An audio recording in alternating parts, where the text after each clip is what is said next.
Today I'm here to talk about the elderly and how disasters affect them, how the elderly respond to disaster, and how to prepare the elderly for disaster.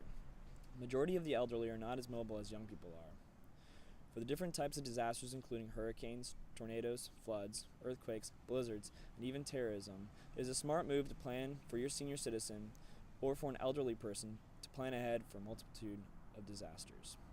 Many seniors have disabilities or don't know how to respond to the situation when a disaster strikes. The most important form of mitigation is to educate seniors in disaster preparedness. In a study from the American Medical Association, the evacuation of people in New Orleans before Hurricane Katrina stated more than 60% of the population of evacuees were elderly. Of the 1,200 people who died, 74% were over the age of 60, and 50% were over the age of 75. Of the New Orleans population, only 11.7% constituted the New Orleans population. In other words, the majority of the deaths were of the elderly.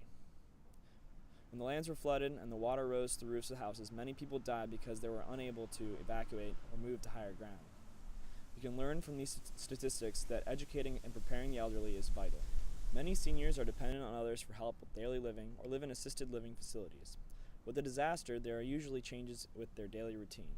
Also, a disaster may create a stress that is distinctive to the elderly, which include the symptoms of reliving events in their lives when they were traumatized or suffered severe loss, fear of losing their independence or self-sufficiency, fear of decline in health and limitations on mobility, worry about limited financial resources, time, and physical ability to rebuild, and withdrawal and isolation from family and friends.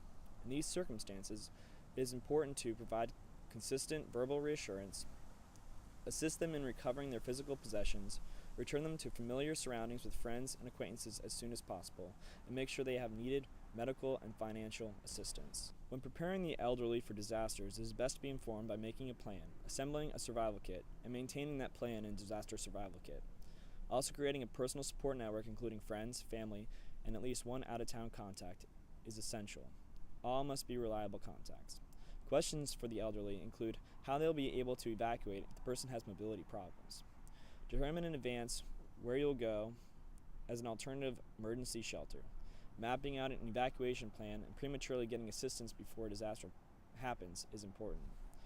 Seniors should also make disaster supplies kit, which should include at least a 3-day supply of non-perishable food and a manual can opener, 3-day supply of water, a portable battery-powered radio, batteries, hygiene items, specialty items such as medications, and a first aid kit.